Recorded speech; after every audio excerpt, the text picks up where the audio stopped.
says arguments against an all-good God allowing children to come into the world with a disease that God could have prevented if this God existed. I've heard that used as an argument, but I don't hear an atheist going, "Oh, why did God kill my dad?" Because the atheist doesn't believe a God exists. They're not going to complain about a parent dying or a loved one dying, right? So no, I think there's you're strawmanning. There's a You're nuance. strawmanning, Ethan. I think you're strawmanning, Ethan. And also, Ethan, remember when you were a Christian? You believed in Jesus? You keep changing your position quite often. You're kind of a clown, bro. Look at this. You seem so emotional. Oh, look at this. And you're trying to pretend like this is intellectual. You're literally having an emotional meltdown right now. No, I'm not. And you're trying to attack me personally because we're having a disagreement. And that's my entire point, which is you have deep down, due to some kind of psychosexual dysfunction, you have an issue with God. And you're expressing that through disingenuous argumentation. Now, obviously, your brain is a great tool for cognitive dissonance suppression. Right? So you consciously, I get that you don't realize that this is the emotional turmoil that you're going through. But it is literally, that is the deeper psychological unconscious explanation for what's happening. What am I suppressing, Ethan? The truth and unrighteousness. But why don't you guys just state your opinions as opposed to actually attacking each other individually or even commenting that's what I wanted about to do, but then he had this meltdown. Yeah, I don't understand it. I made fun of Ethan, that's all. So I couldn't help myself. Got it. Okay. I roast people too, but I was just wondering, if anybody can actually explain what is God. Oh, well, what is God? That's easy. Yeah. So first, God is the ultimate reality. He's non-composite. He doesn't have any parts. He's self-existent. He doesn't require any kind of external cause. He's immutable. He doesn't change in anything. His essence, his character, his intentions. He's impassible. He doesn't experience passions or emotions. He's timeless. He transcends time and space. He's omnipotent, omniscient, omnibenevolent. He's transcendent and immanent in everything that he creates. He is not a lowercase b being. He's capital B being itself. He is the universal existence. To the extent that anything exists, it does so by participating in God, who is existence itself. Okay, so you just relabeled reality as God, basically, right? Is what you're doing? I just made a claim that it's omniscient, omnipotent, it's conscious. I just made all these claims about how it's... In a nutshell, you said it's the ultimate reality. So what do you mean by the ultimate reality? I explained that at the end, which is he is capital B being. He's not lowercase b a being. So he is that we experience right now. How do we experience the ultimate reality, and can you explain the ultimate reality? Yeah, so you understand, have you ever heard of the concept of a universal as opposed to a particular? Yeah, everybody accepts it. Yeah, sure, go ahead. Right, so redness, any particular red thing is red because it participates in the universal redness. Okay, that's the model. Yeah, and the idea is that everything that exists participates in the universal existence, okay? So to the extent that you exist, your existence consists in participating in existence. Okay. And then that leaves the question, okay, well, what is the universal existence as opposed to all the particular... When are you going to get to the ultimate reality part? That's what I'm literally just about to get there. Which is, ultimate reality is the universal existence as opposed to the particulars that exist. So, ultimate reality is not the totality of all things that are real, but it is specifically the portion of reality that is the universal existence, in which all particular things that exist participate. And so they, that's where they they derive their being from that. And then we make these claims about the attributes that universal existence has. And if you just reflected on the concept of existence itself, you could derive many of the attributes. For instance, the metaphysical necessity of existence. Okay, thanks, Ethan. That was very informative. I appreciate all that you uttered. So, thank you. But my question is, JCC, do you think that that's just New Age or 2025 jingoisms, or using more words to essentially? I think nothing he said any delineation between the reality I experience as to quote unquote this ultimate reality. So existence is existence. Great, awesome. That doesn't make it a God, right? You just disagree that he's not describing existence the way that you can describe existence? This is what I mean. I don't think I think what he's doing is just relabeling existence to be God. That's all. No, because I made claims about the attributes that it has. Correct. I said that it's conscious. I said that it's omnipotent. I said that it's omniscient. And so when I go and I make these claims, I'm not just saying, you believe in existence, I believe in existence, I call existence God. I'm making the claim, no, there's attributes that existence has, okay? And these attributes are divine attributes. And it turns out that a lot of the properties of God, when you realize that his essence is existence, which is the classical theistic claim, it's not modern New Age. That's Christian orthodoxy that goes back to the early church fathers. So I don't know what you're talking about. GCC, do you want to say something? No, go ahead. I'm listening. And this is what I mean, not to come at either y'all about how it just like y'all speaking over each other. It's like y'all talking after each other. Y'all not talking with each other. Y'all talking past each other. And this is what I mean. Anything you say, he just won't accept. It's no common ground. It might not just fit with what he feel God is. So he's challenging your position, and he just won't accept it. And he's rebellion to it. So whatever you say, it's just going to be questioned and challenged because it doesn't hold to his position. Is it worth speaking to someone like this on either side? Or y'all just like hearing yourself speak?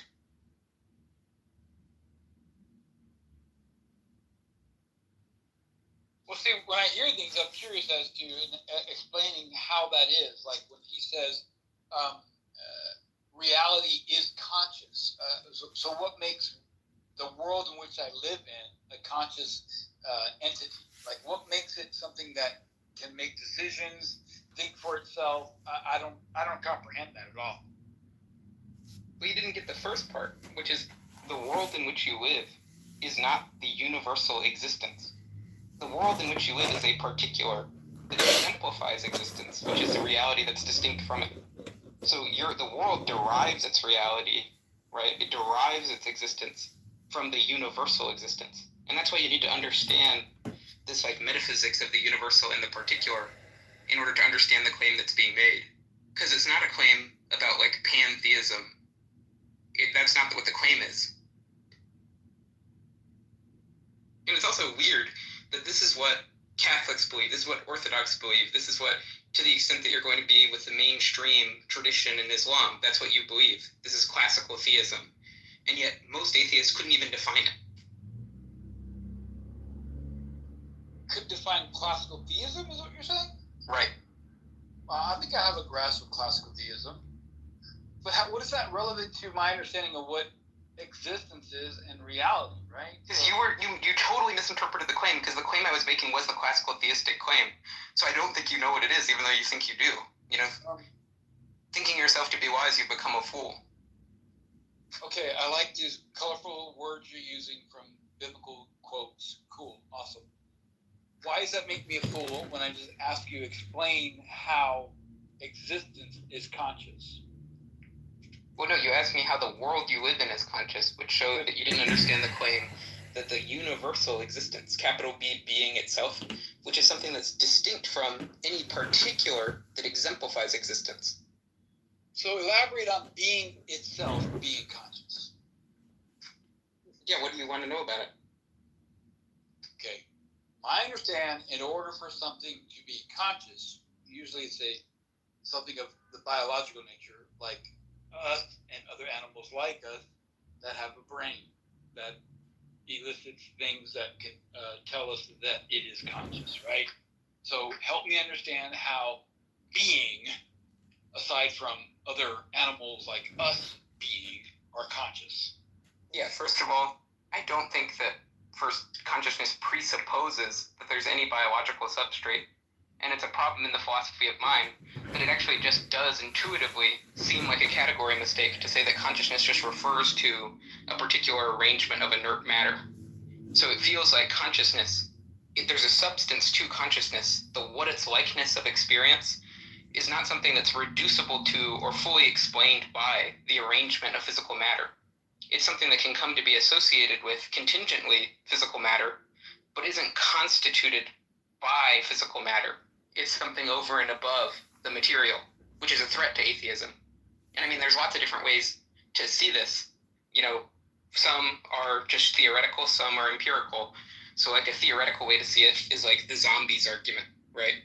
Which is just the conceivability that you could have a biological organism that all the functional behaviors that it exhibited were exactly the same as the ones that you or I exhibit, but there were no lights on, that there was nothing that it was like to be it. There were no first personal facts. There were only third personal facts about it. And so that it's a further fact that's not specified by the third personal facts, whether there's anything it's like to be it, whether the lights are on. And that's a very strong intuition that people hold. In fact, there's evidence, anthropological evidence, that children are innately and instinctively mind-body dualists. So we're intuitive mind-body dualists, and you have to be acculturated, you have to learn from society to deny that non-reflective, pre-theoretic intuition that we have. And it's something that's actually like such a counterintuitive concept that it's hard for people to believe in practice that that's true. And so this idea that you couldn't have immaterial mind totally contradicts the way that most people intuitively think about consciousness. Can you demonstrate something that has qualities of mind, being conscious, without a biological brain? Well, I mean, I was just giving you an argument for why we should think that even our consciousness doesn't consist in having a brain. Now I can give you evidence where people report being conscious and that doesn't seem to be related to their brain activity. So for instance, near-death experiences. Tens of thousands of well-documented cases. Let me stop you right there, because you're demonstrating examples of people that have brains, right? So I'm wanting to hear something. No, but their consciousness seems like it's divorced from their brain activity. If you looked at it like an electroencephalogram, their EEG activity, there's no neural activity happening in their brain at all, yet they're having lucid, highly organized, they report it as supernormal conscious experience. Sometimes they have out-of-body experiences. This is still a brain, right? No, it's not. That's what I'm saying, is the consciousness is not associated with the brain activity. Ethan, there's still a brain. No, they're not. I'm denying that. Prove that. That's your assumption. Prove it. Tell me that person that is being tested and studied does not have a brain. They do have a brain, right? No, but the consciousness is not explained by the brain activity. So, that consciousness is not explained by the brain activity. Prove that it is. Prove that it is. Ethan, there's still an organ called the brain involved, right? So no, it's not involved in the consciousness. Let me get my point across, you babbling idiot, right? Let me get my point across. That still has a brain. I want you to give me something that has consciousness without something called a brain. That's what I want. Or even a physical substrate, Ethan. You said that there could be consciousness without material. Demonstrate that. No. Here's the things that you... So first is, I can show you from the concept of consciousness that it could never be constituted by material. So whatever consciousness is, it has its existence independently of the material. You didn't respond to or refute that argument. So even if you were to prove that consciousness, in our case, in the cases we can observe, is associated with the material, you wouldn't prove that it was constituted by or reducible to the material, and you've yet to respond to the argument that basically it couldn't possibly be. I that part in your long-winded explanations, right? Okay, well, you should pay more attention rather than screaming. Okay. So try to keep up. Try to maybe study a bit more, read a bit more, but also listen to people when they actually try to talk to you and teach you things. Okay. But then the second thing that you failed to understand was that the point is that if you're going to say that the consciousness is explained by the brain activity, then how could you have supernormal consciousness with no brain activity? What is supernormal consciousness? Now you're throwing... The person is reporting... I know. It's an operational term that's used in the medical literature about in consciousness studies, which is that a more vivacious and intense self-perception of consciousness than is experienced during ordinary waking consciousness. And these people have brains, right? But there's no brain activity associated with their consciousness at that time. There's still a brain, though. That's my point. No, they're not a brain. You're saying they're claiming they're identical to a brain. If it's a human being... That's what I'm denying. They're a soul. In nature, it has a brain. No, but that's the thing. That's your assumption. That's your assumption. But you haven't evidenced that assumption, and all the evidence that I'm pointing to contradicts the assumption. It's effectively true that there's a human being that has a brain going through these procedures. No, but here's the thing you don't understand. Is you're assuming that what you call it supernormal? Is that what you said? Supernormal? Yes. That's a medical term I can find, supernormal brain activity? You can just go look Jeffrey Long, near-death experiences, evidence for their reality, and you can find all the evidence for it. It's the person is reporting. But yeah, I mean, the guy is just completely failing to track.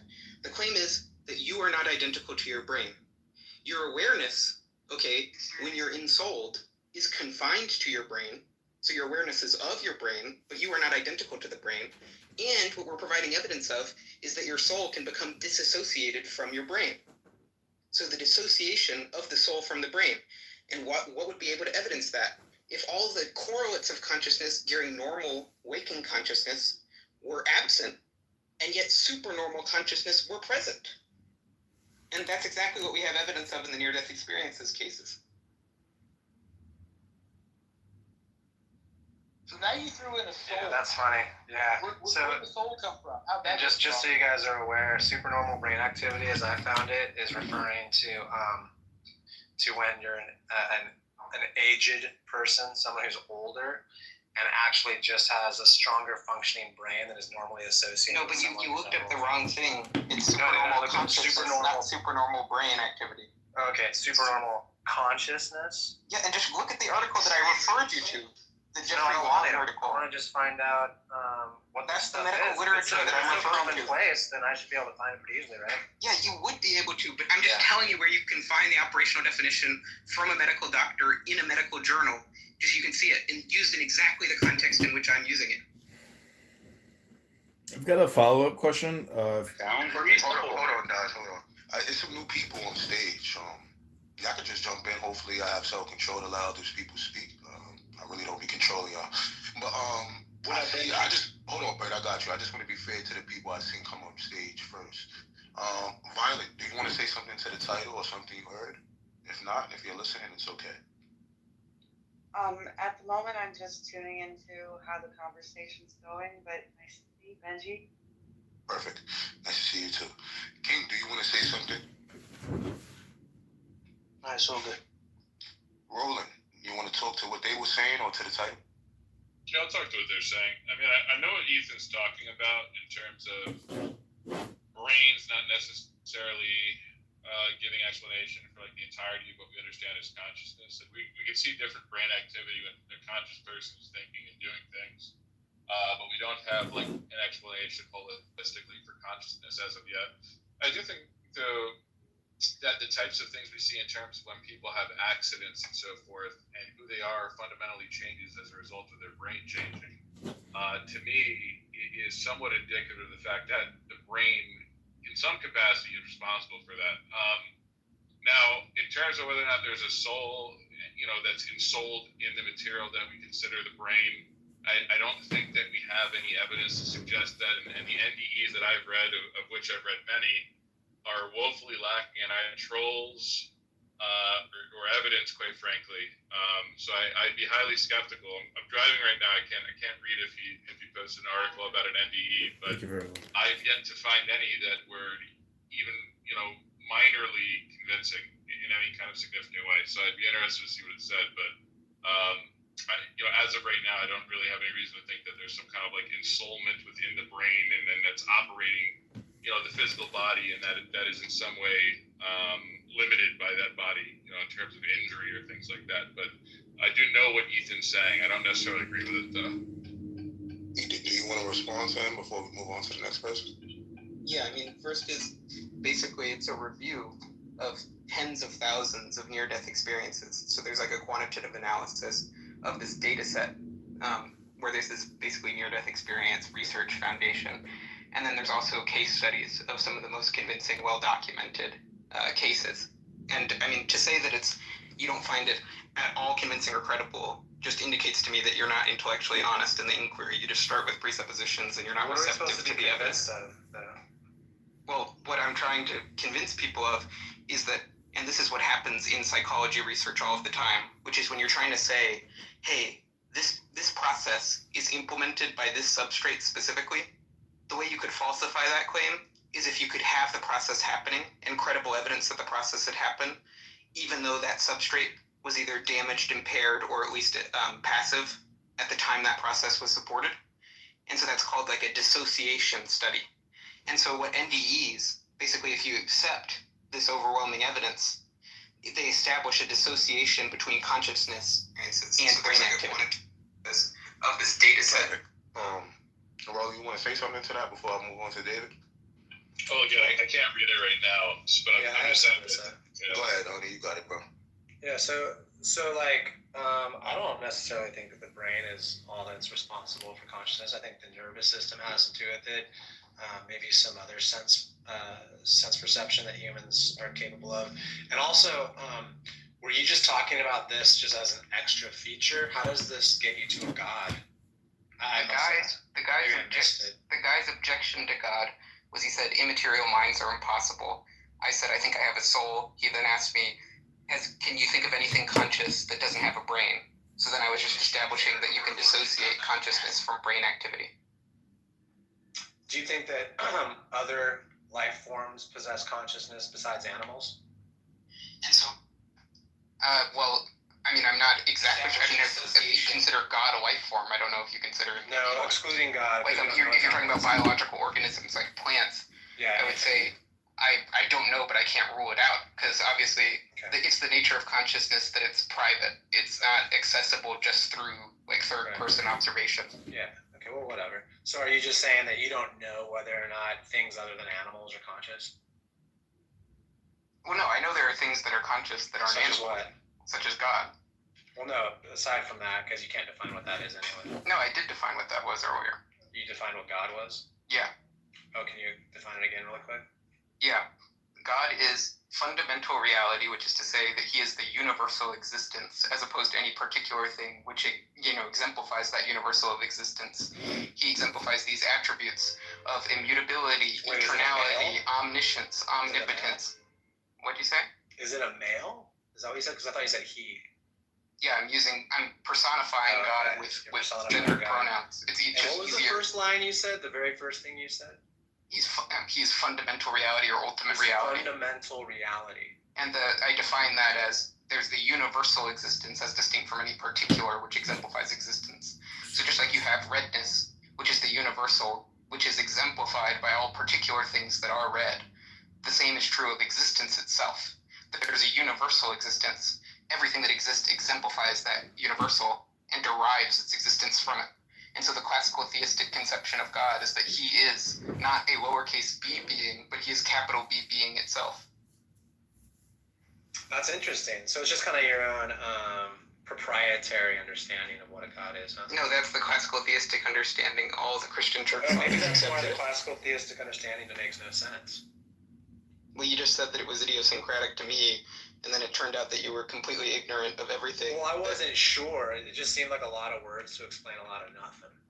Well, you just weren't paying attention, or you're not particularly bright. I'm paying particular attention, especially to your intonation and when you're smirking and smiling too. Is it alright if I ask you? Perfect. I was just about to get to you, David. I was just about to let them pause real quick. You're more than welcome to talk.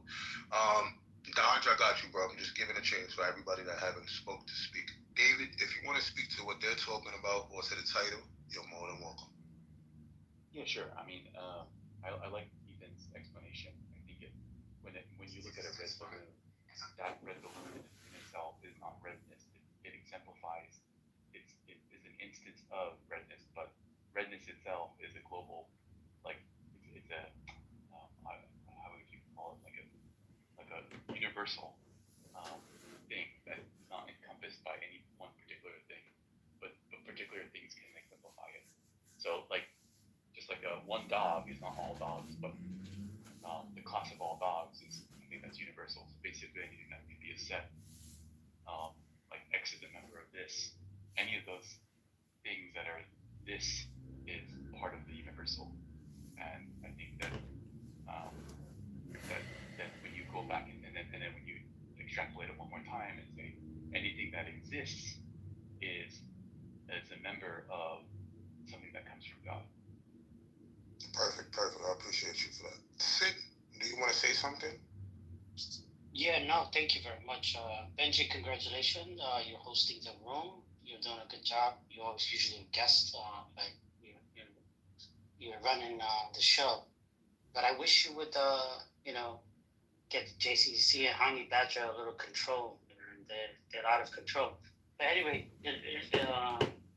they're just constantly, they're constantly barraging and the fine man Ethan was speaking his mind. It's ridiculous. Like instead of staying in topic, they go off. Can you just steal man Ethan really quick? Yeah. All right. Wait. So can you steal man Ethan? Yeah. Wait a minute. No, I Okay. Well, listen. So I would I answer didn't the think question. you could. That's why I was This is what I'm rhetorical. talking about. Totally Yeah, out it's of control. rhetorical. Totally out of control. You can't control yourself. You don't let the man finish. This is not how you should. Are you gonna get to a point? Yes, I will get to the point. So, what is God? So, what is God? Fundamentally, God. The best description of what God is written in Exodus 3:14. I think in the Hebrew it would say Ahe Ishe Ahe. Basically, I am who I am. It's all encompassing. It's everything and nothing, right? God is infinite, eternal, uncreated, creator of all existence. I would say one who is indivisible, without limit, without substance. With whose substance the universe at every moment. So it's like basically the question is itself kind of unanswerable because it's too infinite to describe. So I would say that would be the definition of God. I mean, not so much definition, but what is God? Creator of all things, and not even creator of itself. So yeah, that's basically what I wanted to say. Thank you very much, Benji. Keep doing a good job. Written in Exodus 3:14. I was just, did sin ever get to a point? I didn't really hear anything that was. I answered the title, my friend. That's all I did. I had Exodus 3:14 open. I wanted to read it to you guys if you don't mind. Exodus 3:14. Yeah, it's not what you said. Exodus 3:14. Yeah, that's where it speaks about it in Exodus. The best description of God. Of God. Yeah, you're more than welcome to roast him. I just want to finish up just to give everybody. Yeah. No, I get it. But I think more than can't control himself. Yeah, I got you, Sin. I got you. Y'all more than welcome to do what y'all feel. Bert, I see some people just coming off mic being very patient, so just want to give them a chance. Bert, go ahead, bro. Carmela, I got you right after him. Well, first of all, I want to say that Exodus is also a very good song by Bob Marley. You said that God doesn't have a creator. Was it Sin talking? Yeah, absolutely. So God doesn't have a creator. Wouldn't that make him an atheist? Yes.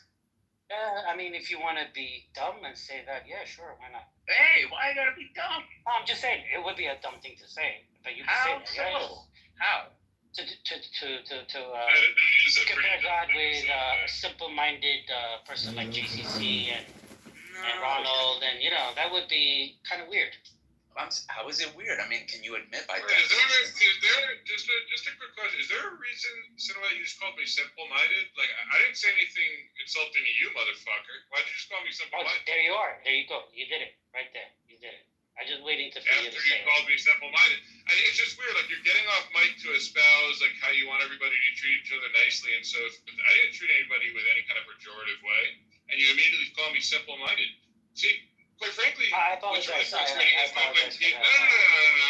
stand to it. That's fine. Stand to it. No, I do apologize. I didn't know that No, it's fine. I appreciate that. Look, I don't mean to. My point is that if you're going to try and act self-righteous, right, maintain the illusion. Once you start insulting people and then claiming self-righteousness, right, especially people who haven't interacted with you yet, it just comes off like a little bit cunty, Yeah, I apologize for that. I didn't mean to hurt your feelings. No, I'm not hurt. I just think hypocrisy you can let it should out. be called out when somebody's acting hypocritical, right, and trying to give this illusion of them being magnanimous and being kind to the people around them, and then simultaneously acting childish in the way that you are. It's just, I think that hypocrisy should be called out. So I just wanted to say I appreciate you for doing that for Cinema, because I think it really puts a stick in the ass of the argument you're trying to make there, right? And I just asked a simple question. I just asked a simple question, and I got called a dumbass. No, I didn't use the word dumbass. I think I told you. Yeah, I probably did say that. Hi, excuse me, Dr. Benji, this is Doge Maga. Please put me in the queue, thank you. Just to delve a little deeper, right? Because now I do feel like I feel more validated in the meanness I'm about to levy upon you. Your explanation for what God was just woefully lacking and just really dumb. So I am what I am. God is everything. Don't be You also cruel. said he may have created himself, which I also don't Don't understand. be I didn't say cruel. that. Don't be And cruel, And then you Roland. said it Don't be right at the end. You cruel. said maybe he Don't created be himself as cruel. well. So I think that most religious people Don't be cruel, would not Roland. only disagree with you, but calling you an idiot based on the things that you said. So I mean, like again, if you're going to levy these types of things against the people in the room, at least come prepared. Okay. All right. You're off Can mic. you please put me in the queue, Dr. Benji? This is going nowhere quickly. Thank you very little. It's okay. I'm having a good time. I don't know. Sooner or later, the game. Sooner or later. Assalamualaikum, everybody. Oh yeah. Sooner or later, I will meet up and the game will begin. Y'all will have to be able to do what you do. Kamal, what do you want to say, bro? Okay. Oh, are you there? Just speeding it up a little bit. Is Oh, it are named you there? Do you want to say something else? Is it I named got you, bro. caramel or caramel? Caramel, I'm sorry. Caramel, do you want to say No, it something? could be caramel. I don't know. Caramel, do you want to say something? His face is hot. I do. I got you, PNW. Give me a second. Oh, I think he's not there. He's just chilling. Lena, do you want to say something? I'm good. Caleb, do you want to say something? Caleb. Caleb. Yeah, I'm bugging. Shalom, Caleb. You can read, Benji. I know you can. Nah, I can't. I can't. I'm reading with my fingers right now. Caleb, do you want to say Caramel's here. Caramel's here. Okay. Take it away, Caramel. Yeah, I want to debate, honey. My real name is Sheikh Rahmat Al-Bukhari Khan. How are you, honey? Okay. PNW, you have the floor. When he was talking about, when I just heard right now, when the dude said, well, the God being an atheist conversation, I don't know, like, why do we think or why do we see God as like a person or a human or something like that? Not a human, you know what I mean, but like a person to where it can be an atheist. I think it's bigger or deeper than that. I don't even think we can comprehend what God is. That's true, man. I don't think we can comprehend it. Definitely, you made my point right there, brother. It's like, that's why I called him a dumbass. How can you not comprehend God when it's one word? It's spelled G-O-D. Do you not comprehend the word? It's a very simple 3-letter word. Is it that complicated to truly understand one word? All right, so what is God then? What is God and who is God? If you can comprehend that, what is it? Who God is in Yiddish, they say Allah is God. All is God, which is like saying God the Father or the All Father, the Father God, the Godfather. Yeah, these other guys said, It's Muhammad, Prophet Muhammad. right, Doge? These other guys. It's the Godfather. What do you think it is? It's the universe. Duh. Right, Doge? These other. I'm saying I don't understand why that would ever be a sentence that would be uttered, though, that God is an atheist. Because, like, if God was, knew that he was God, That's true, man. i.e., he had knowledge of all things, he'd know that he was God. How would he be an atheist? I don't understand that sentence. Well, I mean, technically, aren't we all atheists? Because, I mean, except you guys just believe in one. You guys lack belief in one less God than I do. So, like, you believe in one God out of the, 3,000? Well, don't you believe in zero gods too, Bert? Zero gods? Yeah. No, I don't believe in Oh, you believe in a God? No. Right, so you believe in just as many gods as I do. Right. No, well, I don't mean you necessarily. Oh. I'm talking about like that. Yeah, the God believer believes in one God as opposed to the thousands that they could believe in. Exactly. So that would make them atheists also, because they don't believe in other gods. Just that In a way, it does. I'm right. Bert, please don't utter that again. For real. Once anybody believes in any God, therefore they are no longer an atheist. So that cliche, you're just an atheist like me. You just believe in one God. But why can't you believe in the universe as being God? I'm still. Thank you for interrupting me. That's so kind of you. You're welcome. So, Thank you very little. Welcome all back to a show about nothing. Yes, go back to a show about nothing, yes. Well, the God of the Bible, we know that God isn't an atheist because he said, don't put any other gods before me. So he's acknowledging there are other gods. You guys can fact check me, but from what I understand about the origin of the word atheist, it originally meant having researched all existing faiths on earth and found none of them credible. That's not what it translates. I mean, that's not the modern definition. It does Well, now. just think about it, Violet, how impossible that would be. Do you think anybody has ever taken research from all? Well, some people consider Kellogg's cereal breakfast food. Some people think Diet Coke is like a drink. That's just a little fact that I learned about the word origin years ago, but I could be wrong. I'm not trained. Actually, you're not wrong. I mean, it's almost like how would I put it in a nice way without insulting our fellow brothers atheists over here? It has nothing to do with not believing in God. It was something that it was a religious that they were fighting the early believers of atheism. No one in their right mind would question the existence of something bigger than themselves. You do realize if you're an atheist, you have to have something to replace it in conversation. You can't just continually talking about atheism because that's literally talking about nothing, right? Therefore, you're mentally ill. You're retarded. Modern definition. I don't understand that point right there. Can you go deeper into the? Yeah, imagine watching Seinfeld for 100,000 years and then realizing it's a show about nothing. And the ironic thing is God actually is the no thing. So that's the thing why a lot of you people are stupid and you're here trying to learn some shit. But you're really not trying to learn. You're trying to dope up, create dopamine. I have to be honest with you. I'm not here to learn anything. I'm over here for entertainment. I do have a dinner date. And I'm just waiting to get to that dinner date. So thank you for the entertainment. Or you're just here for it? Are you I'm getting the entertainment. Cinema, what's the young man's name? Is he a good kisser that you're going out with on the date tonight? Don't be jealous. Yeah, don't end up on YouTube in some kind of sting operation. Yo, I still stand by the whole, everybody's an atheist, because being an atheist means what? Lacking the belief lack of belief in God or gods, right? So it's not just limited to one God. Yeah, but our minds we were not made to comprehend or even understand. Hang on, let me talk to Bert. Bert. Yes. So once someone believes in a God, they are no longer an atheist. But what if they lack belief in other gods? That doesn't fucking matter. They believe it does, dude. Hang on. They believe in a God, therefore they are no longer an atheist. They are now a theist. How is that so hard to fucking understand? I get what you're saying. Please, Bert, don't get wrong as hell. JCC, finish eating your oatmeal. Please, please. Stop eating oatmeal on mic.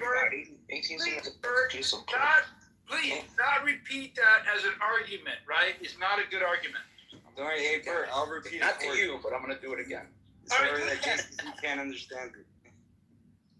What? Nah, it makes sense what he's talking about. You just gotta understand what he's saying. What up, Bun Man? What do you got to say, Bun Man? No, that you said that for him to not repeat it. Yeah, it's not a good argument. Aggressive statements against so-called state of Israel. I know that the parliament is... Wait, I thought this was a refuge from low IQ. Why is Prince speaking? Yeah, we have to... to the level, actually. So they condemned it.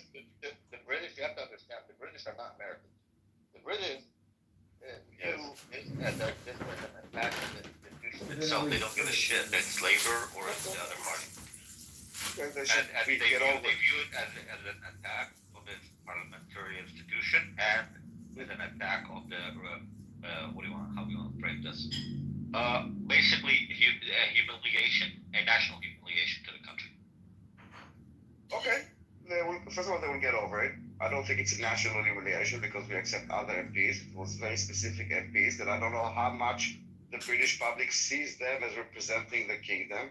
Also, just to tell you that the UK has banned MPs from other countries before, including European countries. Not once, not twice, not 3 times. And any country has full right to decide who enters and who does not to the borders. And you killed a Swedish diplomat back in the 40s. What is that? What? We're not talking about this. We're talking about now denying entry for parliamentarians. No, you're not. You're dwelling the conversation. And again, this type of conversation, again, please try, Prince, if you can handle like a mature, intelligent conversation, please join. If you're gonna derail the conversation, amazing. So instead of saying it, okay, listen, this is, you will have like 2 warnings. This is the first one. The second one, you're out. Okay, I don't really have a lot. It's refuge, not refuse, Prince. Learn a little English. So I will not trigger him, but Prince, please try, and let's move on. So let's move on. I don't really care for those type of conversations. Try to. Did Netanyahu and Trump speak about the tariff at all? Like Trump's wars being asked over there? Yes. Basically, this is what Netanyahu wanted. Obviously, this is not why Trump invited him so fast. Trump invited him so fast because of the meeting that he has with Iran on Saturday. He wanted to discuss with Netanyahu beforehand. Regarding the tariffs, Netanyahu said that we will make immediate changes for all kinds of regulations, yada, and that then other countries will be following suit, and they understand what the Americans want, yada, and then he hopes that or believes whatever that the tariffs will be dropped. But as of like an outcome from this meeting, no, the Zoom was on. I couldn't even see his face. They did like, instead of seeing them both, they did kind of like a Zoom on. At least the way I was watching. Maybe there's another video of something of a wide shot, because our camera is kind of zoomed in on Netanyahu, so I couldn't see the reaction. No, because this could be very indicative of what's going to be with the rest of the market, because the math was off. And they overtaxed Israel, overtaxed EU, they overtaxed Israel, they overtaxed South Korea. There's probably many other countries. So depending on how Trump responds to this, could be very indicative of where these tariffs are going and stabilize the market. So I was hoping to hear. I think that it will happen, but I think that also Trump wants to show that it's not that easy necessarily. So it won't be like, Israel, because everybody's looking now at Israel because she's the first one that came to kind of like negotiate face to face about the tariffs. And like the world is like, okay, what is the outcome? And I don't think that they want to kind of broadcast the idea that, Israel comes and immediately like reduced, and it needed to show something, something that others will also do. Yes, but you also want to show behavior. So Netanyahu, who is like a right libertarian capitalist, and he already dropped a bunch of import tax on Israel when he was like back in the 90s, I think, when he was Sarah. So like, God is in the 80s because he said don't pay any other government. But there's also the idea of saying, if you capitulate, I'll give you what you want. Like you need the carrot and the stick. So the carrot makes sense to him. So we'll see. But at the end, the outcome of this meeting, that there is no change right now. Maybe this is what Bibi hoped to kind of deliver at the end, but this is not what he got. We'll have to jump through a few hoops in order to get this done. And to be honest, I would have been surprised, and I think it would have been a bad move for Trump if he had kind of reduced it immediately. Like, yeah, great for Israel, but I think it. No, I think maybe said like not for Israel. Let's forget about Israel. Let's obviously we have emotional ties to Israel. Forget about that. If he would tell the world, all I'm looking for is reciprocal. You drop your tariffs, I'll drop mine. It'll stabilize the market. It'll give the American, it'll get more support behind it. I think it would have been a good political strategy. But I don't think with Israel it's just tariffs. I think there were other issues like regulations and we have this thing that if you bring a product that was certified in Europe, that it's good enough for Israel, for example. But if you bring it from other place, it needs to go through checks, from fire as a children's safety, the rest of the market, because the math was off. So, for example, this makes things coming from not the European Union more expensive. So, for example, saying that whatever regulation the United States has, will it be acceptable for Israel, might be like a way to reduce prices or whatever. I don't know the full details. I don't think it was just tariffs that we put on America. And funny how Prince left when he saw that we really tried to make an intelligent conversation. Before he left, he was screaming out, "I'm not gay, I'm not gay." This is what I do sometimes.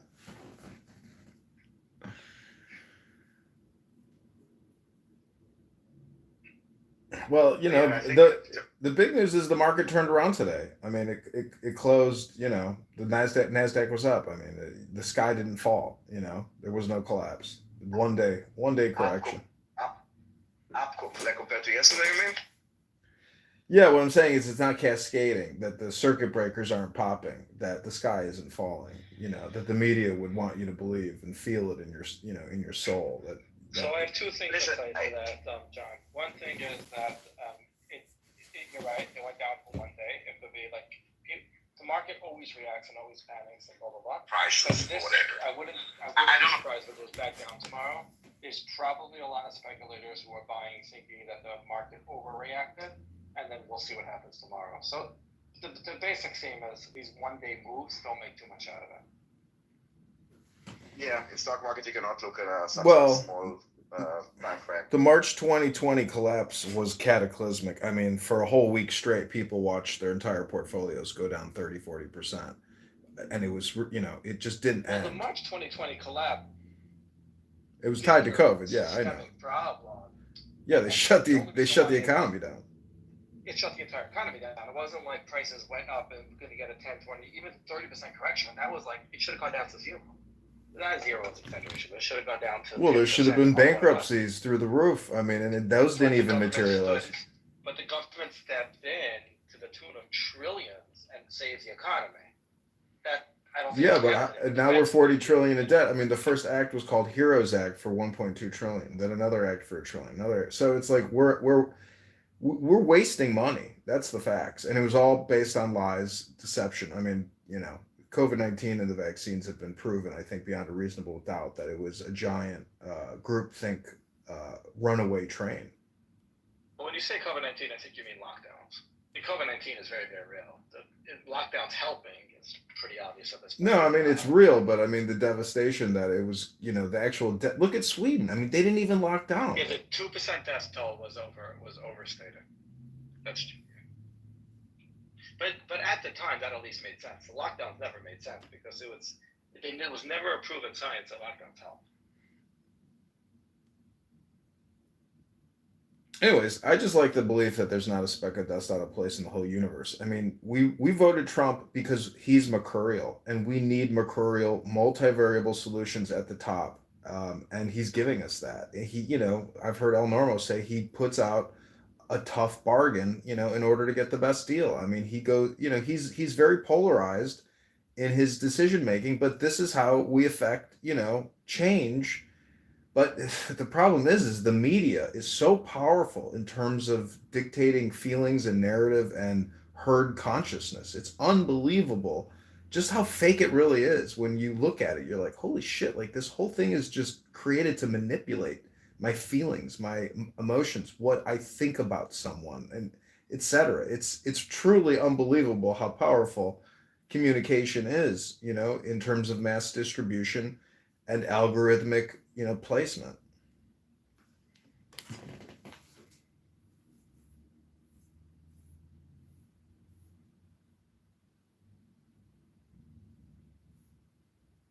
Yeah. I don't know about that. That was either too high IQ for me or back to low IQ. No, I mean, it's true. I mean, just go to CNN.com. I mean, any day of the week, just question what you're looking at, and you're like, holy shit, like this is just an opinion piece. This is just editorial. It's not. I didn't deny its truthfulness. I just said I can't follow it. Well, there was a time, and it wasn't that long ago. I was in journalism school in the 90s when we believed that it was possible to try to get as close as possible to the quote-unquote truth or to facts or to reality, and to try to be at least fair in considering both sides of a argument or a story. I would say Roger Ailes might have been the genius or the villain who changed that by, number one, recognizing that most news coverage is done by people who are liberal in their orientation. So most people, for example, believed in the right to an abortion, and most people believe that there should be some limitations on the Second Amendment, and on and on. And then most people believed in social safety nets, and he challenged that assumption with enormous success. That's Roger Ailes, who created Fox News, he created another perspective. It was wildly successful. It was sort of what Nixon. I mean, it's the same thing as remember he advised Nixon as well, by the way, famously. It was what Nixon called a silent majority. As a result, though, the news has become increasingly polarized. Then we had the digital revolution, in which now the news isn't polarized. Now it's disintermediated, meaning everybody with a phone in their hand is basically a journalist, meaning they can present their perspective on reality and on facts, whether it's the COVID virus or tariffs or Israel or or the stock market or science or abortion. As I think I mentioned to you, Mayor, many times, using the model of Nicholas Nassim Taleb, fragility, our institutions of understanding the world and making meaning, they're fragile, and they've become corrupted by various competing interests. So we're no longer just stating the scientific fact. We're stating the scientific fact as it conforms to a political agenda. And we're no longer trying to render the law, say, fairly. We are rendering the law in order to repair previous racism, say, or previous sexism. What do you think of what I'm saying so far? I don't want to make it too long a lecture here. Marco Rubio just got DEI out of the State Department. I mean, you were rewarded bonus points as an employee if you refrained from using certain words and if you promoted certain ideologies. That's brain control, it's mind control, that's cultural programming, to redistribute globally. It's thank God that is over. Would you consider yourself, well, for now, would you consider yourself a conservative before all this stuff? Definitely fiscal conservative and libertarian, meaning that, like, just to open a pizza restaurant or open up a fruit stand. I mean, the government it's controlling everything. And the greatest right that a government can afford its citizenship is the right to be left alone. I mean, that's Larry Flint from Hustler. That's his famous quote. Okay, so that's sort of a libertarian perspective. I was coming from a more liberal perspective, and yet, for perhaps mysterious reasons, Mayor, who comes from a more conservative perspective, and I were somehow at least able to agree on a conversation and to argue or discuss fairly. But even that has changed. Even what's considered fair has changed. Americans agree on a lot more than the politicians want us to think. Like, they pit us against each other in a way. Like, we agree on the abortion issue a lot more than they would like to admit. We agree on gun control. Like, even the NRA carrying members want there not to be a gun show exemption and want to have restrictions on criminals. And most of the people that are coming out, like, anti-gun, except Hollywood, do not want guns to be taken away from every American. Like, we agree a lot more than they're trying to admit. Good point. That's how Donald Trump got elected, with the majority of the popular vote. I mean, people were like, this crazy stuff has gone too far. But now it's getting interesting because the tariffs, the way they're talking about the tariffs are very delusional. Like, he's touting like it's not a big deal if your prices go up, and it's very reminiscent of Biden saying, like, you save 22 cents on your Thanksgiving turkey. It's more than that. You have to realize that X is literally the spigot that gave us the truth about a variety of topics that were being withheld from the herd. to have on criminal. You just can't underestimate how big the acquisition of X and Elon Musk really was in terms of the herd psychology of the voters. That was the biggest break in opening up the eyes to fake news and government control. I mean, the CIA, NSA, etc., were all working hand in foot with the White House for censorship. So the population just got sick of the censorship, and they became aware of it because those Twitter files with Matt Taibbi and Kennedy as well, creating his own campaign and being taken off of Meta, taken off of this, and then suing, and then Tulsi Gabbard suing. Like, this is the administration, really worked their way into this win. It's not just like people were sick of DEI and trans and gay rights and shit. It was much more information than just that.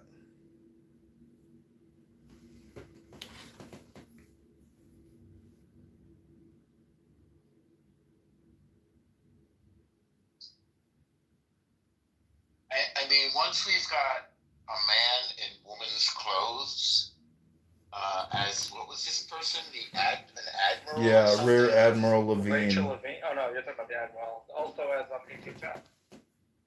I'm talking about Rachel Levine. Wasn't she HHS? Yes, but I thought she was an admiral. Oh, that's possible. I thought when you said admiral, I was thinking of like current position in army. That's possible. I don't remember. It's a health secretary. It's like a title, meaning that they're the general of the health. But yeah, the fact that Biden put that man, that woman in, I mean, that is just what the hell? Like, how did that person even get there? Must knew the right people. Well, I understand they were very good at what they did. Unfortunately, they became like a symbol of transgenderism and particularly of advocacy for medical intervention in children. Yeah, I don't know. It's crazy. Like, I looked at a brochure from, I don't know, Johns Hopkins University or something on their transgender surgery, program. It's like, this isn't medicine or health. This is just mutilation. It's insane how you can rebrand mutilation as being cutting edge medicine. It's insane. It's totally insane. Well, it wouldn't be the first time. Yeah, I mean, the medical industrial complex does crazy things. This was just one more category of business, The hormone blockers and the transgender surgeries was another way to make $1 billion a month or more.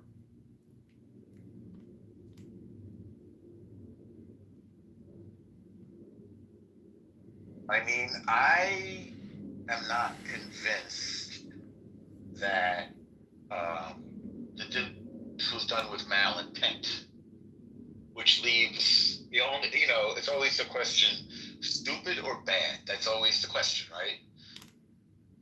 Are they being stupid or are they bad? What, for the transgender surgery shit? For anything. Well, like when somebody does something really ridiculous, like remember abolish the police at the same time and let all these people out of prison? That sounds pretty stupid, right? Are they being stupid or are they being bad? Do they want to make crime go up? Or do they really believe that people are unfairly imprisoned and that the cops are no good, so we want to eliminate cops and let the criminals out of jail? No, it's just cyclical. It's just a calendar-based programming, meaning that every 3 months they just keep regurgitating and recycling the same talking points. It's just a communication, campaign. That's all of it. And it just repeats itself year after year. Every month, it's back again. Here we go again. More of this. More. It's just never going to end. Yeah, I can't wait till we finally get RoboCop out into the streets and solve that problem.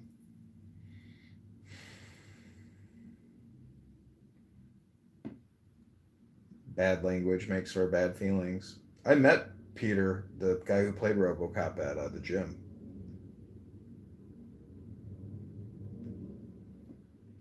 Peter. what's his last name? Peter is it Sellers? I can't remember his last name. But he told me he was he's a history professor, not, or you know. Anyways, he's a very nice guy. I told him my dad was a cop and he used to quote you. He couldn't stop laughing. He's like, what was your dad's favorite RoboCop quote? I said, bad language makes for bad feelings.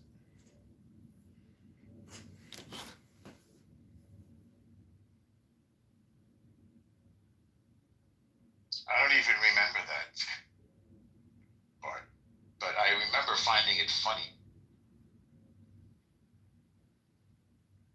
I remember it being kind of corny. I remember it being at a time when Detroit was like a symbol of failure, essentially. Yeah, I mean, it points out some interesting things about, you know, our current society, but there's a you know, the violence. I don't know. Has it always been this way? I mean, you look at the death tables and you're like, I don't know. More people were murdered in the '80s than they were in the 2020. So it's like, is our society gotten more violent or less violent? I mean, I think it's like insanely violent. I mean, every weekend 100 people are murdered in Chicago by guns. Well, you have a special problem there, right? How special is it though? Like, what does it take to get a governor to deploy the National Guard to prevent 100 people every weekend being shot down? Like, when does it become a national emergency domestically? I just don't understand how we live like this. It's insane.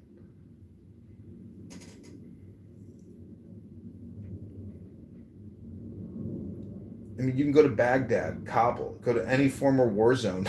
There's no murder anymore. But we have mass murders in our cities. It's insane. Every weekend. It's just, I don't understand. Like, I mean, I know it's the black market on guns, you know, and these gangbangers that are doing it, and it's all over social media beefs and hip hop artists and drill music. It is the craziest, sickest culture you could ever possibly imagine. It's like the wild, wild west of ghettos. I think you're lumping a lot of things together, but it's not all wrong.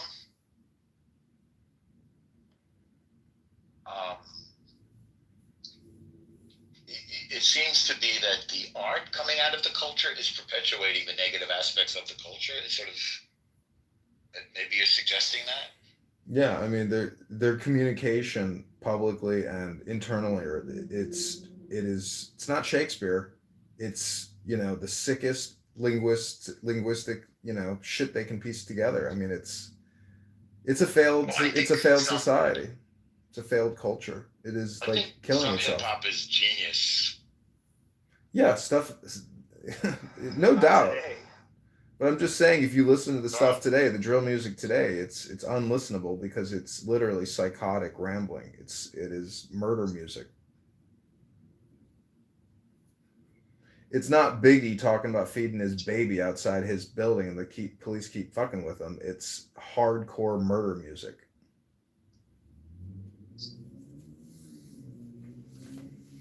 I can't say I really listened to it, so I'm not. I mean, familiar with Tupac and Dr. Dre. There's a large deviation since like those days. So as he got in, you still had like mainstream hip hop that was still largely street, gangster themed. But then it gradually got worse as you got to the 2010s. That's when you started getting drill music, and if you don't know what that is, that's when like real gang members, especially in places like Chicago, is where they're hot offs, but they would be rapping, they would be flashing their guns, their drugs, their money, calling out the other real gangs and gang members that they had already killed, who they're going to kill, and it would kind of play out in real life because this, somebody who made it big on the drill rap scene would be famous, and then all of a sudden he was dead. And then, then people would start watching the rappers that killed him, and then they'd end up dead. It's just a perpetual cycle, and it almost kind of made it even more so that you had to have quote unquote street cred, like be a gang member to be taken seriously as a rapper, because once again, what did they rap about? Street life. And if you're not from the streets, you're not going to get your, nobody's going to want to listen to you. It's really, and it's not real gang members, especially in places. It's pure fucking garbage. At least the hip hop artists from these, and even the 2000s, a lot of them did have a musical background. These kids have nothing. It's pure fucking gutter music.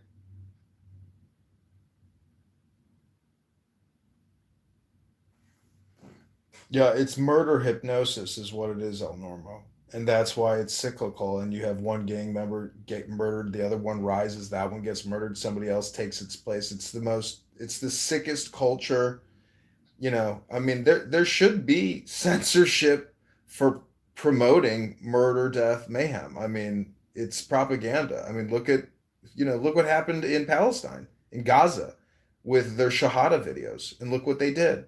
What do they do in Chicago when all they do is listen to murder music all day long? Well, on a Friday, Saturday night, they try to set up a murder. I mean, it's endemic. It's a pandemic. It's a mind virus. I'll tell you what, you can there's like a very short documentary, maybe like 15 minutes, but it's about a group of rappers from Tallahassee. There's one of them, he had just made a rap video maybe a couple years ago, listing about 30 people that he's been involved with killing, and he just got smoked himself. But basically, it just goes through the list of all of these just the timeline of them killing each other's families. And these were just basically fucking kids at the end of the day. And when it comes to rap music, a lot of people don't know this. I mean, when it comes to like music, I have some background in that, but more on the production side. But like almost all of those rappers, they don't make their own beats. They don't make anything. They buy it for pretty cheap, even like $15, and then they just rap over it, and that's that. And they have a